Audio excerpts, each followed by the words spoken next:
Istrinya tercinta Terus Khadijah bagaimana hubungan dengan anak saya yang mengatakan sekolah milu pesantren? Ini mau nanya. qala qad khasyitu ala nafsi. Terima kasih Bapak. Aku Assalamualaikum mengkhawatirkan warahmatullahi diriku wabarakatuh. akan celaka. Bismillah. Assalamualaikum warahmatullahi wabarakatuh. Alhamdulillah hamdan katsiran thayyiban mubarakan fi kama yuhibbu rabbuna wa yarda. Pemirsa Fatwa TV, alhamdulillah kita bersua lagi di program live interaktif meneladani akhlak Rasulullah Sallallahu Alaihi Wasallam pada hari Kamis pukul 4 sore, dan program ini diasuh oleh Dr.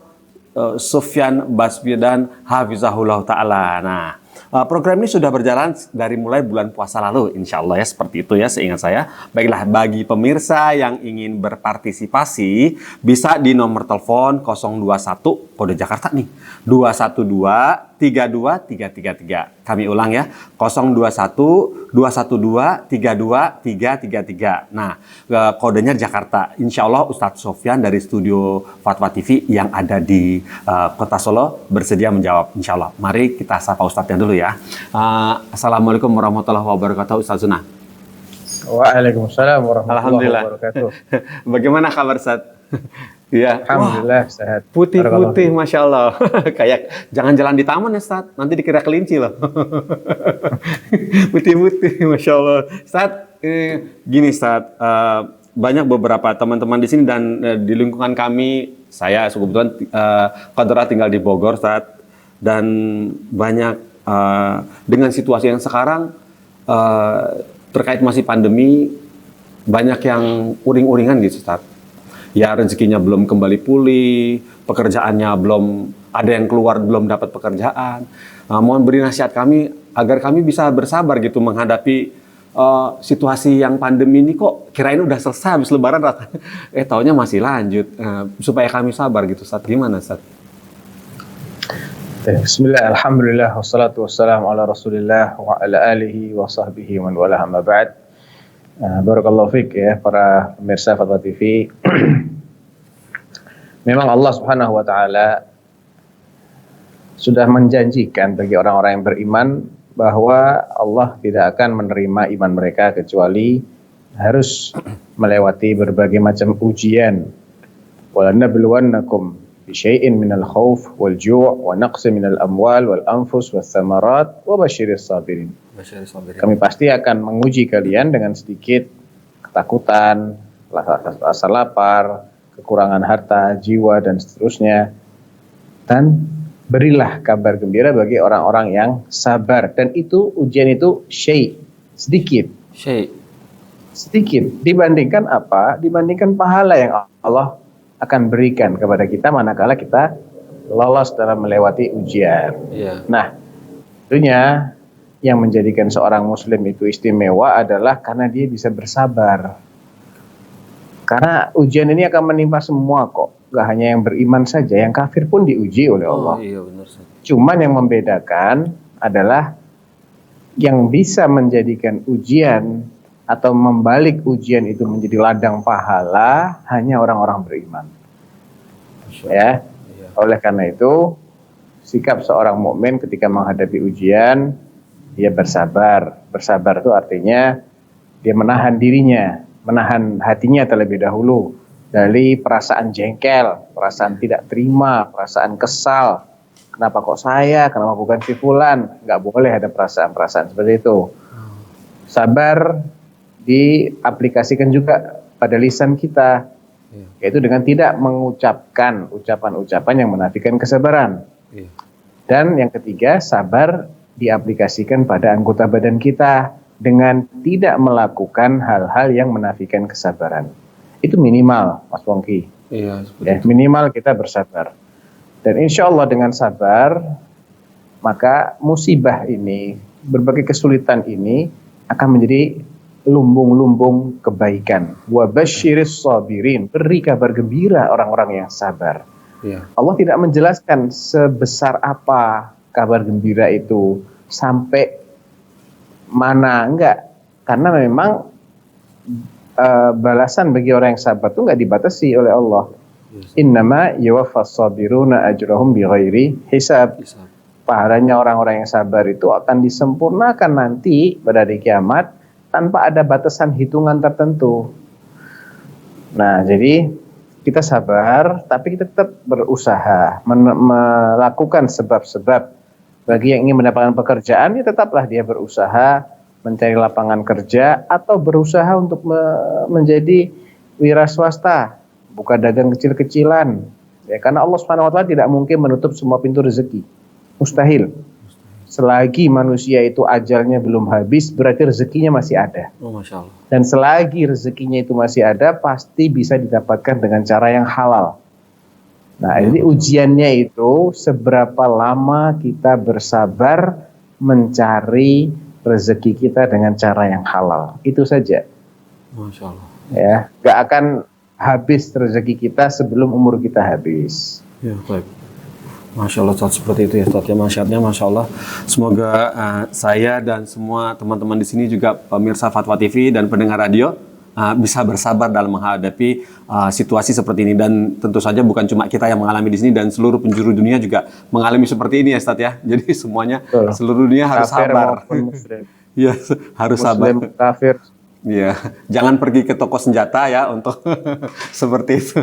Baiklah, Ustaz, ini berbicara mengenai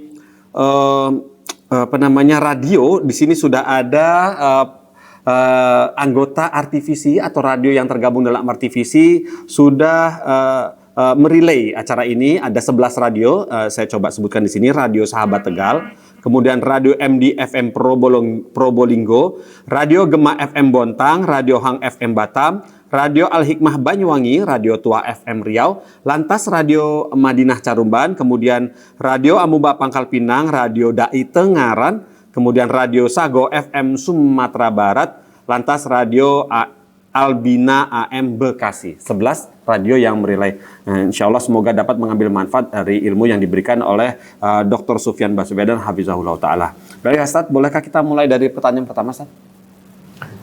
Baik. Baiklah, ini pertanyaan pertama seperti ini.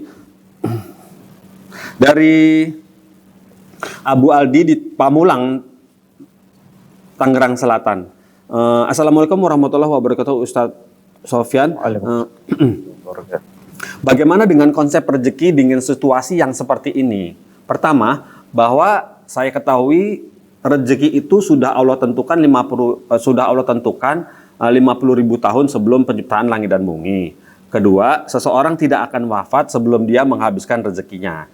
Pertanyaannya, jika seorang berdoa kepada Allah ingin diperbanyak rezekinya pada usia dia sedang 40 tahunan, dan tentunya Allah sudah tahu berapa jatah dia ketika di usia itu. Lantas jika Allah mengabulkan doanya, apakah Allah mengambil jatah rezekinya di usia yang akan datang, sehingga si orang itu jadi berkurang usianya karena dia memohon terlalu banyak di usia 40 tahunan ini?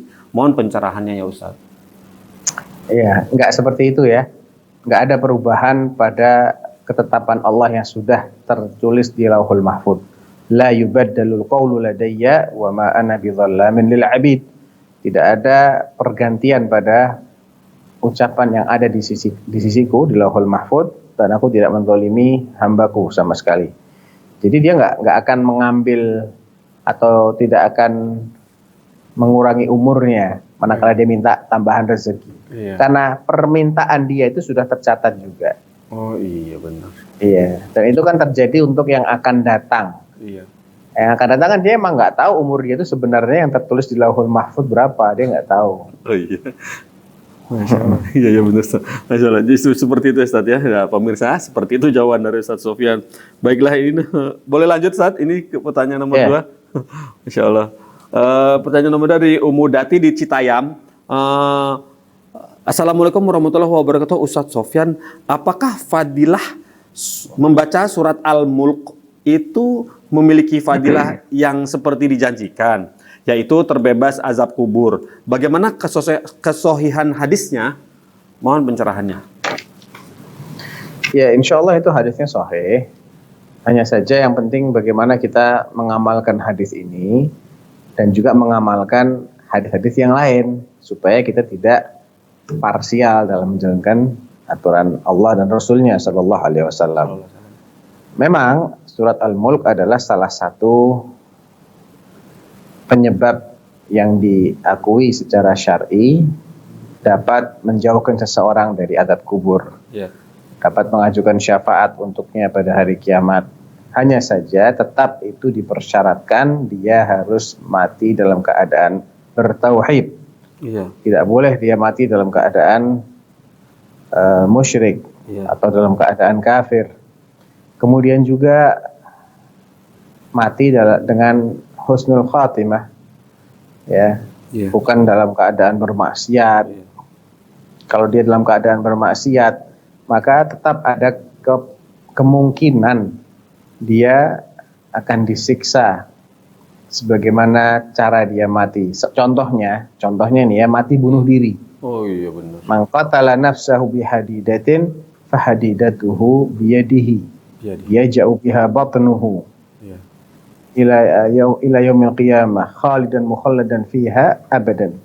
Siapa yang membunuh dirinya dengan besi, dengan tikaman besi, maka di hari kiamat dia akan memegang besi dan dia tusuk-tusukan Iya. ke badannya selama-lamanya.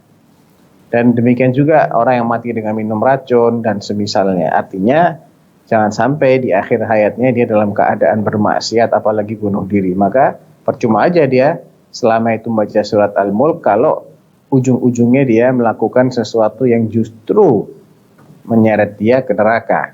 Iya. Di samping itu hindari mati dengan masih membawa hak orang lain di dunia yang belum lunas. Hutang. Ini juga bisa bermasalah, utang, kezaliman, pelanggaran terhadap harta, terhadap jiwa, terhadap kehormatan sesama muslim dan belum minta maaf. Hati-hati dengan itu. Iya. Ustaz. Jadi tetap surat Al-Mulk itu sebagai sebab syar'i kita upayakan, tauhid sebagai sebab semua kebaikan, kunci semua keselamatan kita jaga baik-baik sampai kita menghadap kepada Allah dan hindari kita berbuat zalim kepada sama manusia. Kalaupun pernah segera kita selesaikan. Iya. Kita minta maaf, kita kembalikan hak mereka. Jangan sampai kita jadi orang yang bangkrut. Jangan sampai bangkrut. Ya. Nah, Masya Allah. Jazakallah khairan Ustaz atas nasihatnya. Pokoknya harus seimbang ya Ustaz ya, dibarengi dengan Betul. dengan amal baik. Baiklah. Berikutnya pertanyaan dari Iwan di Riau. Assalamualaikum Ustaz Sofyan. Saya mau bertanya makna hadis berikut ini. Nomor 1. Dalam hadis riwayat Bukhari disebutkan bahwa orang yang meninggalkan sholat asar akan gugur amalannya. Maksudnya amalan seluruhnya atau amalan pada hari tersebut? Mohon penjelasannya Ustaz. Kedua, kami pernah membaca hadis yang menceritakan tentang Rasulullah memerintah agar menjauhi hewan yang bersusu ketika seorang sahabat datang membawa parang atau golok atau senjata tajam dan ada hewan domba tersebut. Lalu Rasulullah melarang agar menjauhi dalam garis miring menjauhkan hewan yang memiliki puting susu tersebut. Mohon penjelasannya Ustaz. Ya, itu Ustaz. 2 pertanyaan. taib. Hewan bersusu. Jadi terkait dengan hadis yang diriwayatkan Imam Bukhari, man taraka salatal asri faqad habita amaluhu. Barang siapa meninggalkan salat asar, maka batallah amalnya. Dijelaskan dalam syarahnya bahwa yang dimaksud adalah sengaja meninggalkan salat asar atau sengaja menunda-nunda salat asar sampai waktunya selesai. Alias dia baru melakukannya di waktu salat berikutnya, di waktu salat maghrib tanpa uzur. Ini yang dimaksud dengan meninggalkan salat asar. Habita amaluhu, batalah amalnya, maksudnya batalah pahala salatnya. Batal. Jadi sholatnya tidak membawa pahala sama sekali. Amaluh ya ini sholat tuh, ya, bukan amal secara keseluruhan, tidak. Kecuali ya, alasan dia tidak sholat asar tadi adalah karena dia menganggap sholat asar tuh nggak wajib lagi atas dirinya misalnya. Iya. Nah, kalau begitu berarti dia sejatinya murtad. Jadi batalnya amal dia itu bukan semata-mata karena nggak sholatnya, tapi karena mengingkari wajibnya sholat asar atas dirinya. Dan ini salah satu bentuk kekufuran yang mengeluarkan pelakunya dari Islam. Otomatis kalau dia kufur berarti seluruh amalnya batal. Ya sholatnya, puasanya, sedekahnya dan lain-lainnya batal semua sampai dia bertaubat kembali. Iya. Jadi yang dimaksud adalah batalnya pahala sholat asar tersebut. Iya. Bukan berarti kemudian ya udah kalau udah batal amalnya nggak usah sholat aja. Oh tambah dosa kalau begitu. Iya. Jadi itu tidak sama antara Allah membatalkan pahala dengan Allah membatalkan ibadah. Itu dua hal yang berbeda. Allah menganggap batalnya pahala suatu ibadah dengan Allah menganggap batalnya keabsahan suatu ibadah. Jadi kalau dianggap sholatnya batal pahalanya, maka tidak berarti dia harus mengulang kembali sholatnya. Contohnya seperti orang yang ketika khotib Jumat sedang berkhutbah, dia melakukan gerakan yang sia-sia, megang-megang kerikil. Dulu kan masjidnya Rasulullah beralaskan tanah, ya. Man massal hasa faqad lagha. Siapa yang megang-megang kerikil ketika khotib sedang berkhutbah, dia telah berbuat sia-sia. Di hadis yang lain, orang yang ngobrol-ngobrol ketika khotib sedang berkhutbah, atau dia mengingatkan temannya, uskut, diam kamu saat khotib sedang berkhutbah. Itu semua kata Nabi, faqad lagha wa man lagha fala jum'ata lahu. Dan siapa yang berbuat sia-sia berarti tidak ada pahala Jumat baginya. Bukan berarti ya udah nggak usah Jumatan, tetap dia wajib Jumatan, tapi nggak ada pahalanya. Kalau dia nggak Jumatan gimana? Ya tambah dosa dia. Gitu. Jadi yang dimaksud adalah batalnya pahala amal sholat asar tersebut. Adapun yang kedua saya nggak pernah dengar ya. Iya. Tadi saya belum pernah mendengar riwayat seperti itu. Baik, Ustaz. Itu yang ketika sholat Jumat bermain-main dengan kerikil, mungkin sekarang dengan handphone toh bisa disamakan ya? Bisa.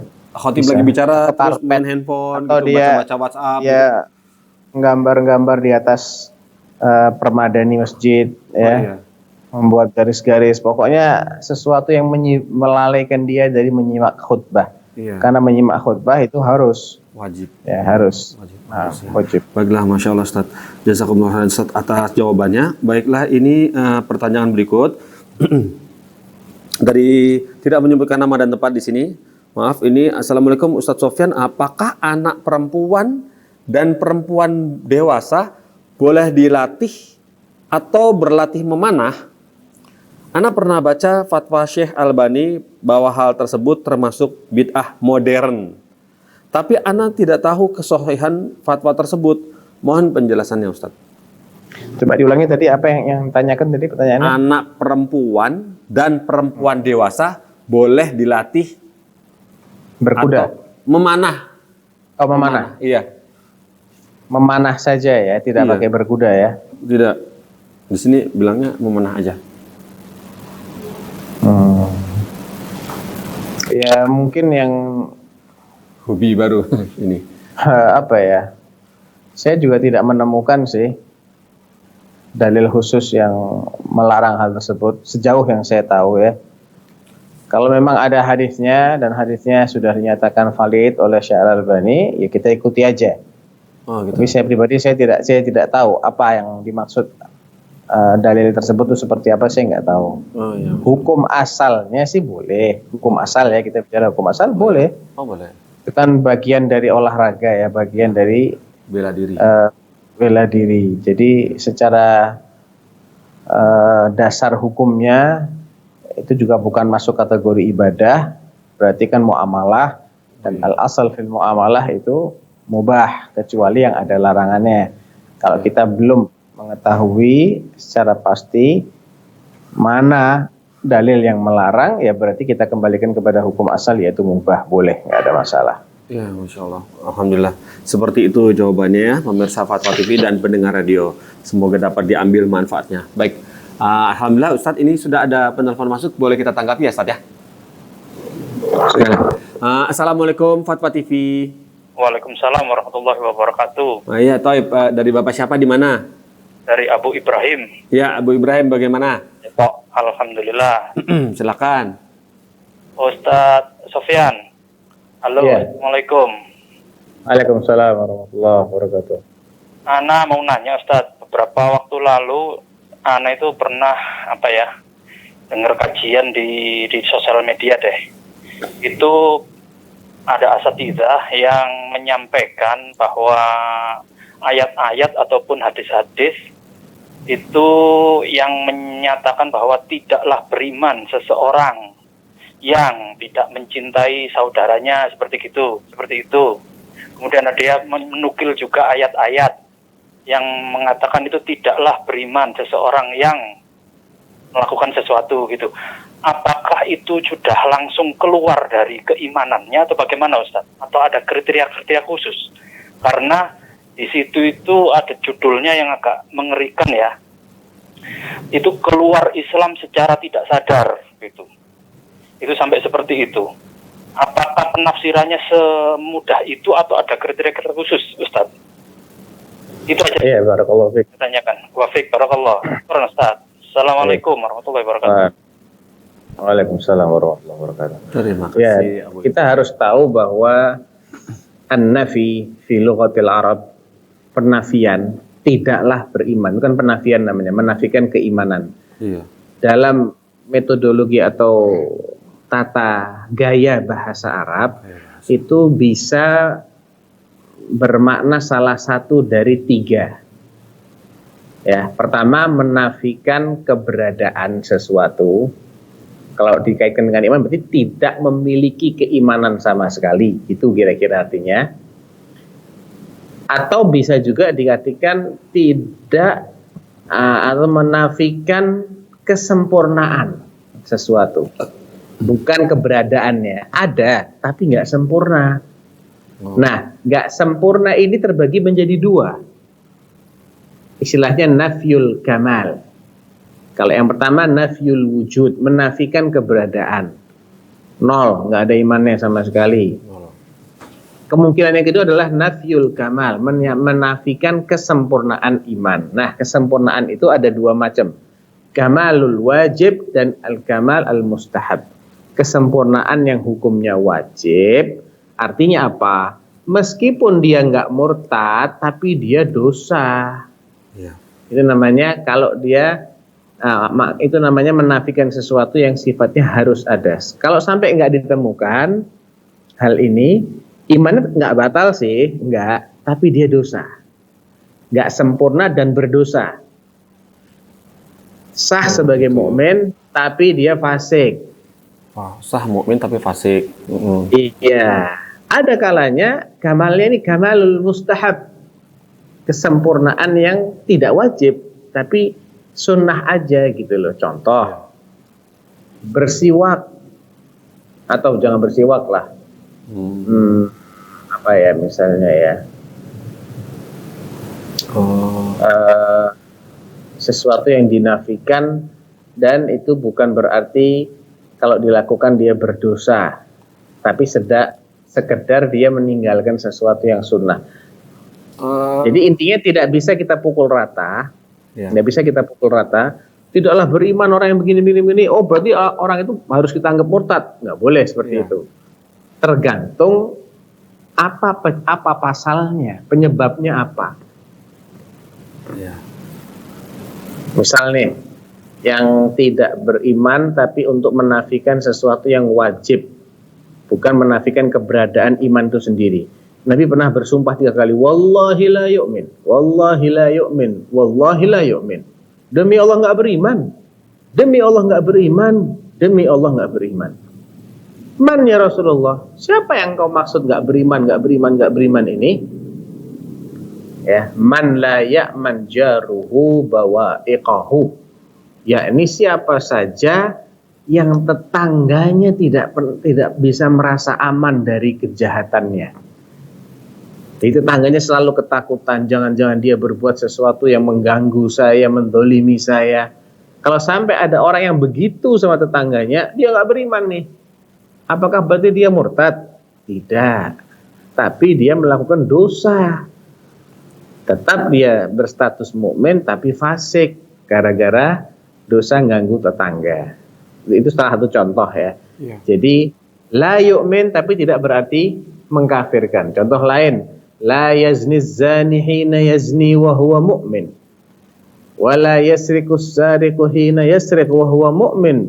Wa la yashrabul khamra hina yashrabuha wa huwa mu'min. Tidaklah pezina itu melakukan zina sedangkan dia dalam keadaan beriman.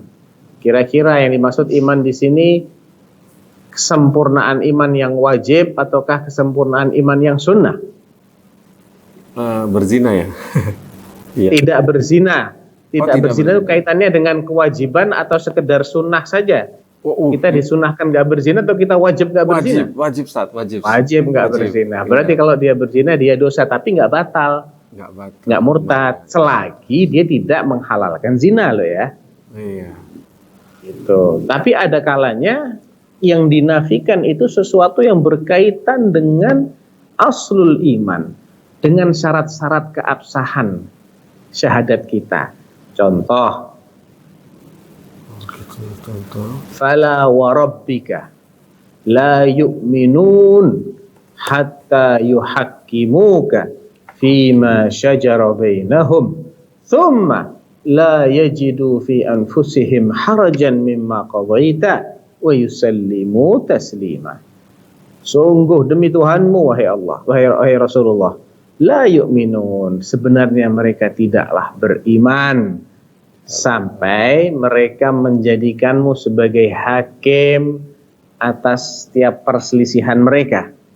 Engkau berselisih, kamu harus menjadikan Rasulullah sebagai hakim yang mengadili, yang memutuskan. Iya. Dan setelah Rasulullah menetapkan keputusannya, tsumma la yajidu fi anfusihim harajan mimma qadaita. Syaratnya mereka tidak boleh merasa nggak enak terhadap hasil keputusanmu. Saya kepengennya nggak seperti ini. Oh, nggak boleh ada ucapan seperti itu. Wa yusallimu taslima, dan dia harus tunduk pasrah dengan keputusan Allah. Jadi tidak beriman yang dinafikan dalam ayat, tadi saya bilang ayat ya, fala wa rabbika la yu'minun, itu ayat Al-Qur'an. Kan la yu'minun juga menafikan iman. Tapi di sini yang dinafikan adalah keberadaan iman. Ya, karena kalau seseorang itu masih tidak suka dengan hasil keputusan Allah atau hasil keputusan Rasulullah, imannya batal. Dia benci, dia masih saya nggak senang dengan aturan ini. Ya, keputusan itu artinya aturan. Iya, betul Ustaz. Aturan. Kalau Rasulullah udah meninggal, kita nggak mungkin dong memperkarakan masalah lagi. Iya. Kita tinggal mengikuti hasil keputusan beliau ketika masih hidup. Ya. Oh, beliau menganggap ini wajib. Ya, kita harus senang, harus terima. Iya, saya senang dengan keputusan Rasulullah menganggap ini wajib. Oh, Rasulullah mengharamkan ini, saya pun harus senang dengan pengharaman ini. Oh, Rasulullah mewajibkan, saya harus senang dengan kewajiban. Oh, Rasulullah menyunahkan, saya harus senang dengan kesunahan. Oh, Rasulullah hanya membolehkan, saya pun juga harus senang dengan ini sekedar dibolehkan. Iya, Ustaz. Dalilnya di surat Muhammad. Iya. Walladzina kafaru ayat 8 dan ayat 9. Surat Muhammad ayat 8 mengatakan walladzina kafaru fata'sal lahum wa adalla a'malahum. Ayat 9, dzalika bi annahum karihu ma anzalallah fa ahbata a'malahum. Alasan kenapa Allah mengatakan orang-orang yang kafir itu celaka, sia-sia amal mereka? Dijawab sama ayat ke-9, yang demikian itu karena mereka membenci apa yang Allah turunkan. Sehingga Allah menghapus amal mereka. Jadi ada sesuatu yang itu bakal menafikan iman secara keseluruhan seperti ayat 8 dan 9 surat Muhammad ini. Artinya adanya kebencian. Berarti tidak boleh benci. Harus kita bersihkan kebencian ini dari hati kita. Kebencian terhadap semua ajaran Allah dan Rasulnya ini harus nihil, nggak boleh ada. Walaupun kita belum melaksanakan loh. Iya, betul. Ya. Iya. Yang penting jangan sampai ada kebencian, jangan sampai ada sikap nggak senang sama sunnah. Ente gak ngamalin sunnah, nggak apa-apa. Tapi senengin sunnah itu gitu loh. Iya, Jangan sampai nggak senang sama sunnah. Ini ajaran dari Allah, Iya. ajaran dari Rasulullah SAW. Iya. Ya, Ada kalanya itu hanya menafikan kesempurnaan iman. Contohnya apa ya? Contohnya Biasanya terjadi banyak. di rumah tangga biasanya. Kalau misalnya ta'adud kayak gitu kan, poligami seperti itu misalnya, atau emansipasi gitu, atau waris biasanya ya kan ya, pembagian mau Enggak, yang saya maksud nas hayat atau nas hadis yang mengatakan tidaklah beriman, tapi yang dinafikan hanya kesempurnaan yang sifatnya sunnah, bukan yang wajib. Saya belum ingat ini dalilnya, tapi insya Allah ada. Oh iya Ustaz. Kan tadi Abu Ibrahim bertanya, Iya. kapan ini kita anggap ini yang dinafikan kesempurnaan yang hukumnya sunnah, Iya. ataukah kesempurnaan yang hukumnya wajib, ataukah keberadaan iman sehingga orangnya dianggap murtad? Iya. Nah, itu tergantung masalahnya itu sendiri. Tergantung masalah itu sendiri. Iya. Masya Allah. Dan alhamdulillah jazakumullah khairan Ustaz atas ini ilmu yang setelah di-sharing kepada kami di sini, kepada pemirsa Fatwati, pendengar radio, dan semua kerabat yang sedang bekerja dari sini, semoga dapat mengambil manfaatnya. Ustaz, udah ada penelpon baru, Ustaz. Bisa kami tanggapi? Assalamualaikum Fatwa TV. Ya, assalamualaikum. Waalaikumsalam. Masya Allah. Iya, Bapak siapa di mana? Muat di Gorontalo. Bapak Muaz di Gorontalo. Iya, Pak. Masya Allah. Lebih lantang lagi bicaranya lewat telepon, lebih keras lagi ya Pak Muaz ya. Silakan, apa yang mau ditanyakan? Iya, Ustaz. Mohon maaf Ustaz, mengganggu Ustaz. Ya. Semoga Allah menjaga antum Ustaz. Saya ingin bertanya Ustaz. Silakan. Masalah ini Ustaz. Bagaimana kita mengetahui haid seorang wanita? Kadang berhentinya, kadang gimana ya? Nggak sesuai minggu, nggak sesuai harinya Ustaz. Terus kadang sholatnya kadang kita nggak, maksudnya sholatnya terlewatkan Ustaz. Mohon maaf Ustaz, agak lantung. Sholatnya terlewatkan gitu? Iya Ustaz, bagaimana itu Ustaz hukumnya? Apakah seorang wanita itu berdosa Ustaz? Kadang dia nggak mengetahui bahwa haidnya ini sudah selesai atau belum. Oh iya, begitu ngerti. Iya, iya. Gimana Ustaz? Jadi Dapat gambarannya? masih nyambung nggak nih? Masih Ustaz. Nyambung ya. Yang dipertanyakan adalah ketika seseorang tidak sadar kapan sih sebetulnya haid saya ini sudah berakhir, ataukah dia tahu tapi dia sengaja melewatkan, Menunda. tidak segera sholat sampai berakhir sholatnya. Ini kan dua hal yang berbeda, Pak Muad. Yang terjadi yang mana?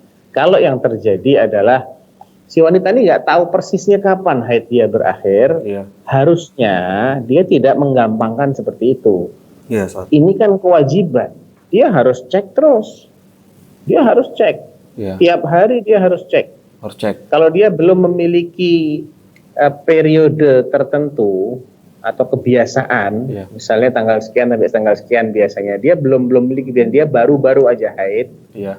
sehingga dia belum tahu saya ini haidnya akan terus continue seperti ini di awal bulan atau di tengah bulan atau di akhir bulan, Iya. ataukah masih maju mundur, dia belum tahu. Iya. Maka caranya adalah dia harus sering-sering memeriksa.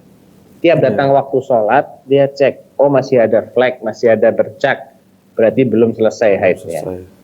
Oh sudah nggak ada, coba dipastikan dengan memasukkan kapas gitu ya, dan ditarik lagi, apakah benar-benar putih, tidak ada flek sama sekali. Kalau udah benar-benar putih berarti sudah berhenti haidnya. Iya. Ya, sholat gitu. Jadi itu juga berlaku bagi orang yang nggak teratur ya, adatnya nggak teratur, kadang maju kadang mundur, maka dia mengacu kepada karakteristik darah haid sendiri. Darah haid itu ciri-cirinya adalah kehitaman, kemudian berbau tidak enak, ya, berbau busuk. Iya. Dan dia keluar sudah dalam keadaan menggumpal. Iya. Kalau darah yang lain keluarnya cair, Iya, tidak berbau busuk, Iya. dan warnanya merah Merah. cerah. Seger. Iya, Iya. segar. Merah seger. Pak Muas, masih tersambung? Masih Ustaz. Iya, iya. Bagaimana jawaban Ustaz? Sudah cukup jelas atau bagaimana? Bagaimana? Mohon maaf Ustaz, saya dikit. Ya, silakan Pak Muas. Bagaimana dengan ini Ustaz? Si wanita ini sudah tahu bahwa nggak ada haidnya. Terus pas dia sholat, sudah masuk 2 waktu sholat, terus masuk yang sholat berikutnya, dia lihat ternyata masih ada. Apakah berdosa dengan sholatnya yang 2 waktu tadi Ustaz? Oh, gitu. Ya. Kalau mengacu pada pendapat sebagian ulama, salah satu dari imam yang 4, setahu saya itu adalah madhab Hambali, yang mengatakan bersih itu ya minimal sehari semalam baru dia dikatakan bersih. Oh ya. Maka karena itu kurang dari sehari semalam berarti dianggap belum putus haidnya. Oh iya. Gitu. Tuh. Masya Allah. Siap Ustaz. Jazakallah khair Ustaz. Oh iya. Barakallahu fiik. Ya. Taufik barakallah. Baik, Baik. Pak Muas. Terima kasih atas partisipasinya, sudah bertelepon jauh-jauh ke Fatwa TV. Terima kasih, jangan kapok ya, masih kami tunggu pekan depan insya Allah. Baiklah Ustaz, alhamdulillah sudah dijawab. Jazakallah khair. Baiklah Ustaz, ini ada pertanyaan berikutnya dari sebentar, ada telepon masuk Ustaz. Kita tunggu dulu, siapa tahu ini jauh juga tempatnya. Baiklah, ternyata putus, qadarullah. Baiklah, ini assalamualaikum warahmatullahi wabarakatuh. Ada penelpon masuk? Baiklah, assalamualaikum. Waalaikumsalam. Iya, dari Bapak siapa di mana? Dari Bapak Wawan dari Tangerang. Pak Wawan, Tangerang. Silakan Pak Wawan. Assalamualaikum Ustadz. Iya, waalaikumsalam warahmatullahi. Waalaikumsalam. Saya pernah mengambil uang orang tua secara diam-diam. Saat itu saya masih jahiliyah. Lalu saya tidak ingat jumlahnya berapa dan sekarang saya pun masih di bawah asuhannya. Dalam tanda kutip belum berpenghasilan.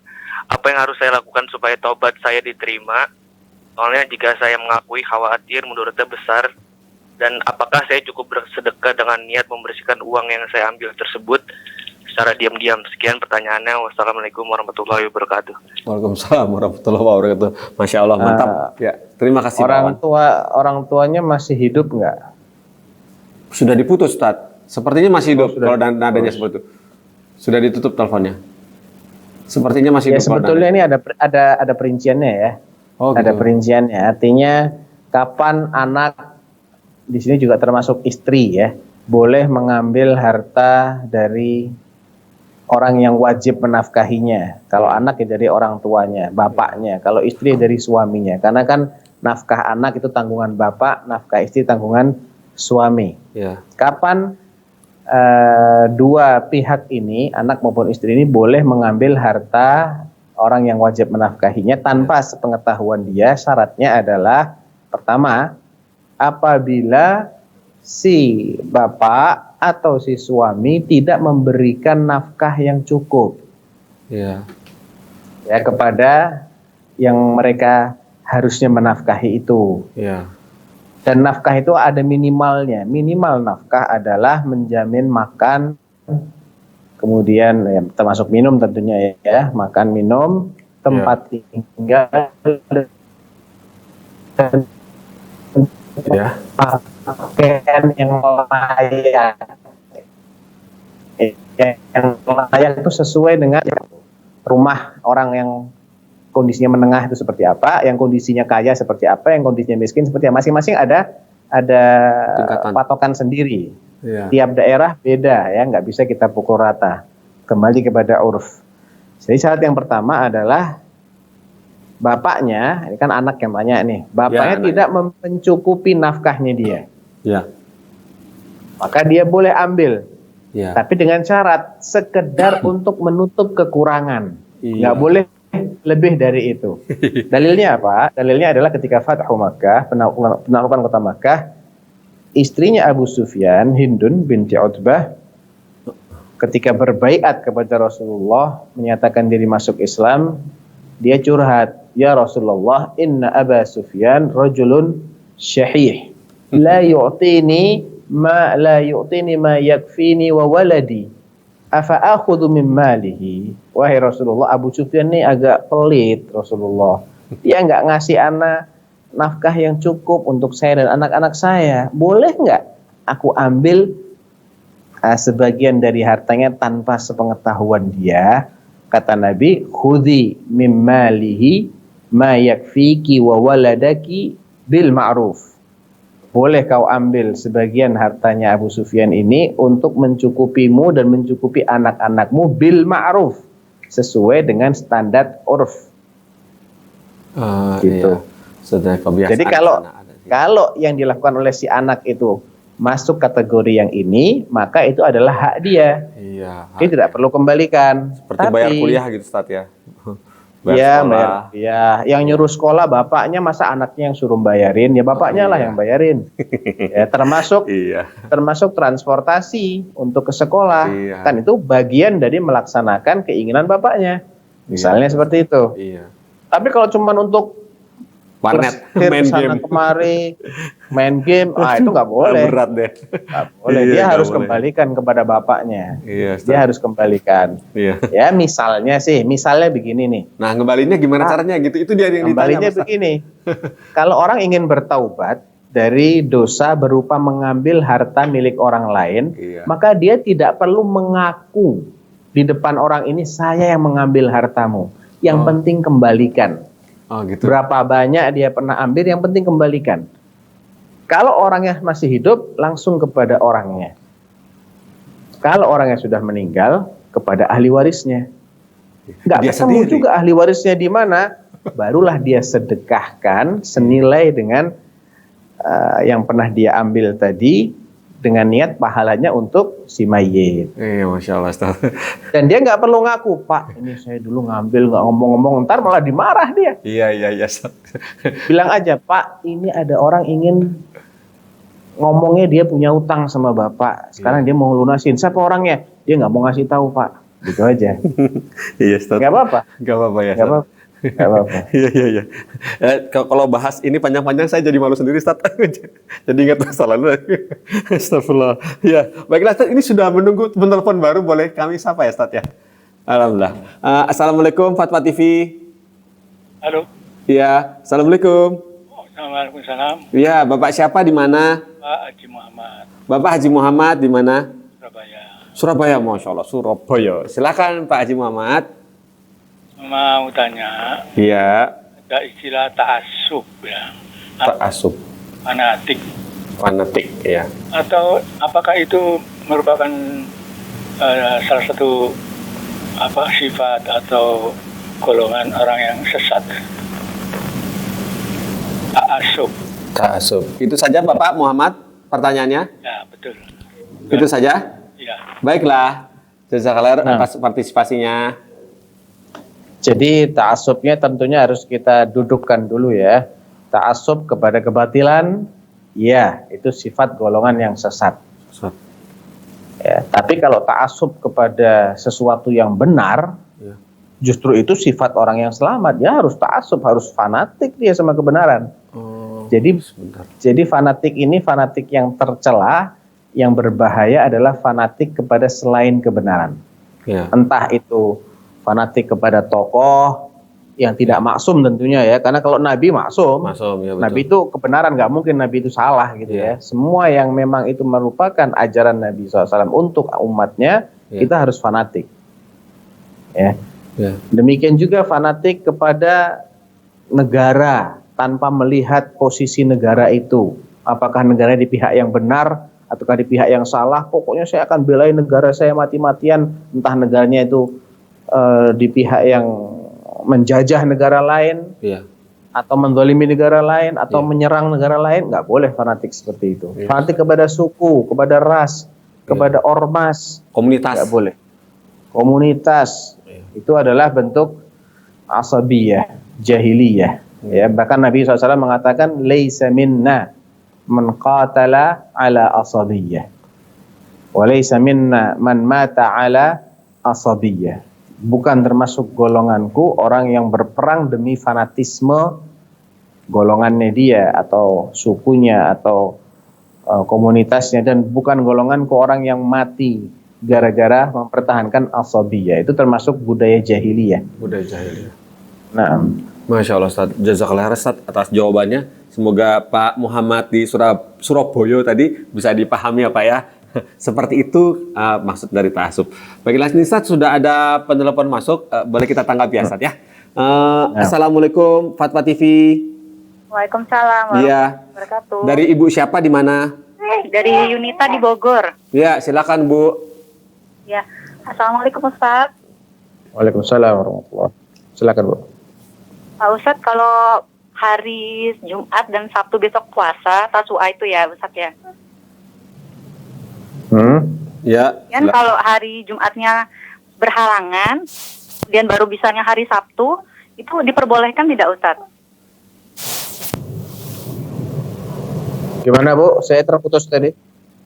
Kalau hari Jumatnya masih berhalangan, kemudian bersih, baru Pelan-pelan aja Bu, mungkin Bu ya. ya, Kalau hari Jumatnya kenapa? Berhalangan. masih berhalangan, kemudian Oh iya. sudah bersih, terus hari Sabtunya berpuasa, boleh atau tidak ya Pak Ustadz? Boleh, kan emang nggak bisa yang lain Bu. Karena berhalangan itu ya Pak Iya. Ustadz ya? Iya, insya Allah Ibu tetap dapat pahalanya. Oh ya sudah. Ya udah syukron Ya. Pak Ustadz. Assalamualaikum. Waalaikumsalam warahmatullahi wabarakatuh. Ya, apaan? Baiklah, alhamdulillah seperti itu Ustaz ya. Jawabannya alhamdulillah. Baiklah ini Ustaz, kita coba baca pertanyaan dari dari Facebook ini Ustaz. Alhamdulillah. Assalamualaikum Ustaz Sofyan Baswedan. Afwan, Ana ingin bertanya. Ana sudah berhijab. Teman Ana masih ada yang simpan. Ana sudah berhijab. Teman Ana masih ada yang simpan foto di Facebook bersama Ana sebelum Ana berhijab. Oh gitu. Bagaimana hukumnya dan solusinya ya Ustaz? Mohon pencerahannya. Baik. Solusinya pertama, kalau dari sisi anti sendiri kan anti sudah istilahnya sudah meninggalkan dosa tersebut dengan sekarang konsisten dengan hijab. Anti juga sudah menyesali masa lalu anti. Tinggal merehabilitasi bagian dari masa lalu yang masih tersisa itu, seperti foto-foto. Ya, kita minta baik-baik kepada teman-teman bahwa itu nggak diperbolehkan lagi. Saya tidak rela foto-foto masa lalu saya dalam keadaan tidak berhijab dipublikasikan. Tolong dihapus ya, buang. Saya tidak memperbolehkan lagi.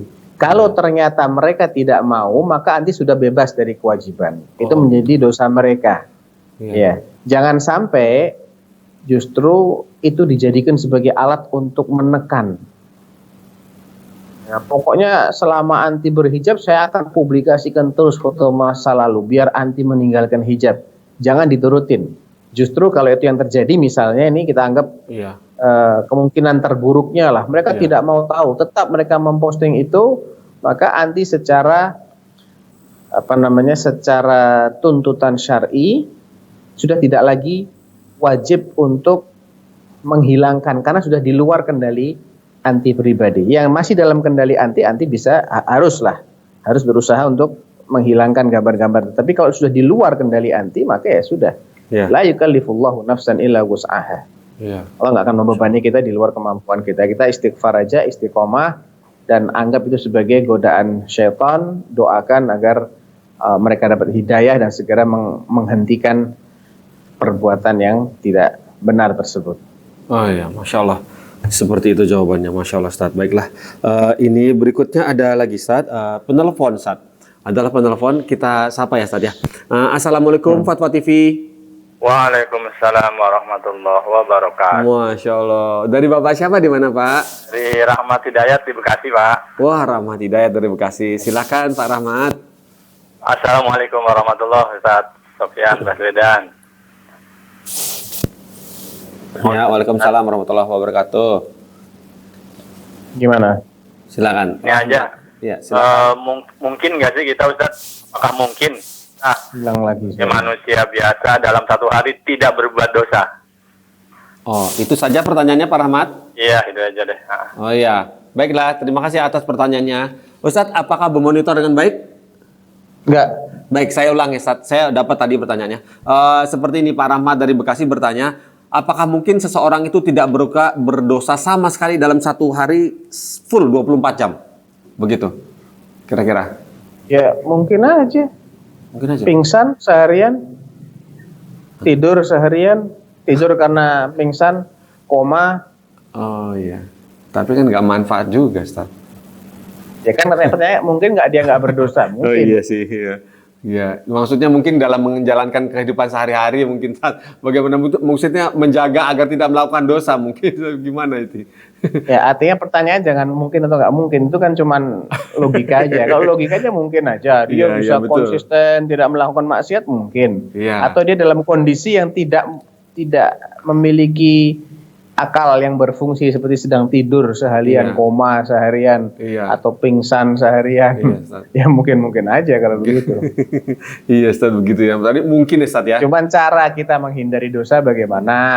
Mestinya itu. tanyanya begitu. Iya nih Pak Rahmat ya. Insya Allah ya Ustaz ya, Pak Rahmat ya bisa nanti dibuat lebih detail lagi Ustaz, Pak Rahmat ya untuk bertanya supaya kita lebih mengerucut lagi dalam menjawab. Pemirsa Fatwa TV, kami berterima kasih atas pertanyaan yang masuk via telepon dan via website, juga Facebook dan sosial media kami. Kami berterima kasih pertanyaan masuk dan kami memohon maaf atas gangguan-gangguan teknis yang dialami dalam acara berlangsungnya live interaktif kali ini. Semoga pekan depan kita bisa bersua lagi dan menanyakan kita menerima pertanyaan dan menjawab pertanyaan. Dan kami berterima kasih kepada Ustazuna yang sudah meluangkan waktunya kepada kami di sini. Baik, alhamdulillah. Baiklah, untuk itu coba kita tutup acara ini, Ustadz. Terima kasih Ustadz atas waktunya yang sudah diberikan kepada kami. Alhamdulillah, para pemirsa podcast sekalian, mudah-mudahan melalui acara tanya jawab seperti ini, insya Allah kita semakin dekat dengan ilmu syar'i dan semakin mendapatkan pencerahan dalam beribadah kepada Allah dan dalam bermuamalah, sehingga kita semakin dekat keridhaan Allah dan dengan jannahnya. Amin. Sehat-sehatkan agar kita senantiasa istiqomah dalam belajar, dan diantaranya adalah dengan menyimak kajian-kajian ilmiah seperti ini, terutama di masa pandemi yang tidak memungkinkan bagi kita untuk belajar dengan tatap muka, berkumpul di masjid. Maka inilah salah satu kemudahan dari Allah Subhanahu wa taala yang hendaknya kita manfaatkan sebaik-baiknya, kita syukuri. Iya. Mudah-mudahan bermanfaat. Wallahu taala alam wa sallallahu ala nabiyyina Muhammad wa ala alihi wa sahbihi ajma'in. Alhamdulillahirabbil alamin. Assalamualaikum warahmatullahi wabarakatuh. Waalaikumsalam warahmatullahi wabarakatuh. Baiklah pemirsa, kita tutup acara ini dengan kafaratul majelis. Subhanakallahumma wa bihamdika asyhadu an la ilaha illa anta astaghfiruka wa atubu ilaika. Wassalamualaikum warahmatullahi wabarakatuh. Istrinya tercinta Khadijah Bagaimana hubungan dengan anak saya yang 11 Qala qad khasyitu ala nafsi. Terima kasih Bapak. Aku mengkhawatirkan diriku akan